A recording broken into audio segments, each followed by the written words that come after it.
Hello friends, welcome to Sutapa's kitchen. আজ আমি তোমাদের চটজলদি বাঁধাকপি রেসিপি করে দেখাবো। খুব সহজেই কিভাবে বাঁধাকপি করে নেওয়া যায় সেটা আজকে করে দেখাচ্ছি। প্রেসার কুকারে বাঁধাকপি আর আলুগুলো একই সাথে সামান্য একটু বয়েলড করে নিলাম। খুব বেশি বয়েলড করিনি, সিটি পড়বার আগেই বন্ধ করে দিয়েছি। এখনকার বাঁধাকপি একটু হালকা করে বয়েলড করে নেওয়াই ভালো। কড়াইতে সামান্য তেল দিয়ে দিয়েছি। এবার যেই বয়েলড করে রাখা আলুগুলো সেটা আমি একটু ভেজে নিচ্ছি। সামান্য একটু লবণ আর একটু হলুদ দিয়ে ভেজে নিচ্ছি। এভাবে বাঁধাকপি রান্না করলে খুব সহজে কম তেলে রান্নাটা করে নেওয়া যায়। আলুটা প্রায় ভাজা হয়ে এসছে, এবার আমি তুলে নেব।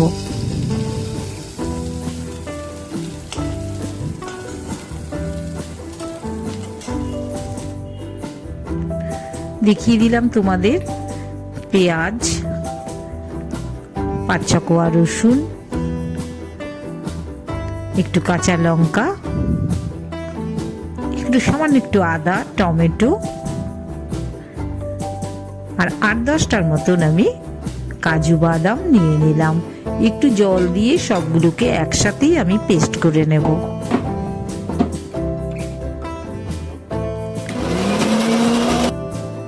একটু গ্রাইন্ডিং করে নিলাম।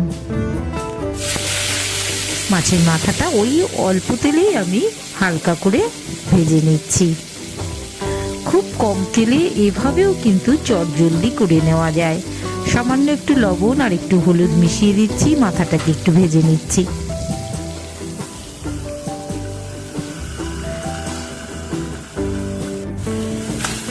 একটু ভালো করে যখন ভাজা হয়ে আসবে তখন আমি এটাকে একটু ভেঙে নেব।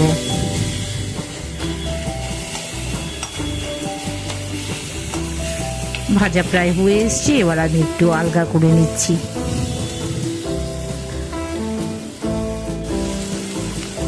এবার একটু কাশ্মীরি লাল লঙ্কার গুঁড়ো দিয়ে দিলাম।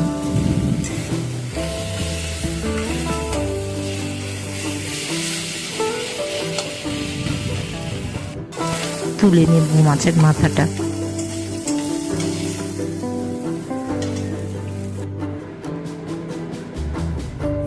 আবারও 1 চামচ মতন তেল দিয়ে দিলাম। 2টো শুকনো লঙ্কা, একটা তেজপাতা,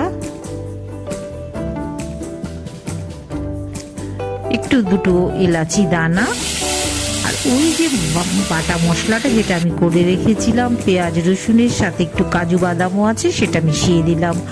আর 1 চামচ আমি ধনের গুঁড়ো, 1/2 চামচ জিরের গুঁড়ো মিশিয়ে দিয়েছি, 1/2 চামচ হলুদ গুঁড়ো মিশিয়ে দিলাম। জিরের গুঁড়ো 1/2 চামচ দিয়ে দিলাম। একটু কাশ্মীরি লাল লঙ্কার গুঁড়ো। মশলা সবসময় পরিমাণের উপর নির্ভর করে।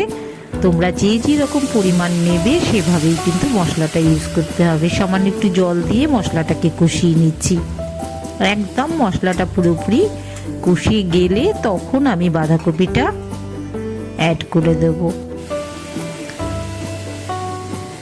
কষে গেছে, তেল ছেড়েছে, এবার আমি বাঁধাকপিটা মিশিয়ে দিলাম। আমার 60% বাঁধাকপি বয়েলড হয়েই আছে। এটা আমি চটজলদি কিভাবে করা যায় সেটাই আজকে করে দেখাচ্ছি। মশলার সাথে বাঁধাকপিটা কষিয়ে নিচ্ছি।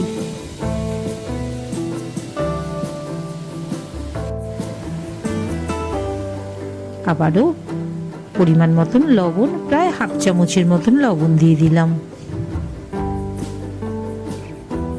সামান্য হলুদও দিলাম।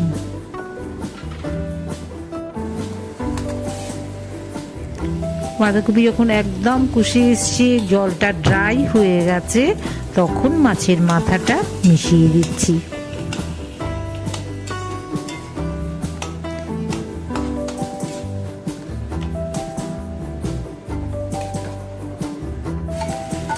এবার আলুটাও মিশিয়ে দিলাম। একদম শেষে আলুটা আবার বয়েলড করাই আছে, খুব বেশি আর কষাবার দরকার পড়বে না। ড্রাই হয়ে এসছে তখন আমি আলুটাও দিয়ে দিলাম, সমস্ত উপকরণগুলো দিয়ে দিলাম। খুব সহজে খুব কম সময়ে এভাবে বাঁধাকপি করে নেওয়া যায়।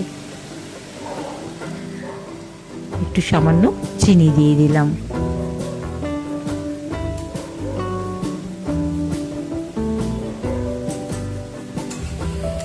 আলাদাভাবে আর গরম মশলা দিচ্ছি না, আমি প্রথমেই দুটো এলাচি দানা দিয়ে দিয়েছিলাম।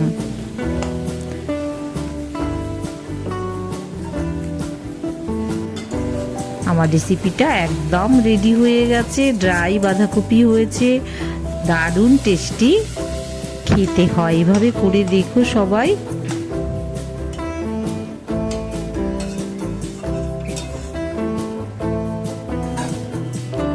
রেডি হয়ে গেছে, এবার আমি একটি সার্ভিং বোলে নামিয়ে নিচ্ছি।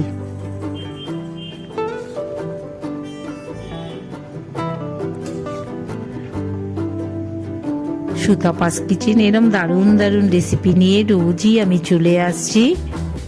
তোমরা সবাই ভালোবেসে চ্যানেলটিকে সাবস্ক্রাইব করে দিও, আর রেসিপিটা পছন্দ হলে অবশ্যই একটি লাইক করে দিও। সবাই সাথে থেকো, নতুন নতুন রেসিপি নিয়ে আমি আবারও চলে আসব। সবাই ভালো থেকো, আর পাশে থাকা বেল আইকনটি প্রেস করে রেখো। আবার দেখা হবে সবার সাথে। সবাই ভালো থেকো।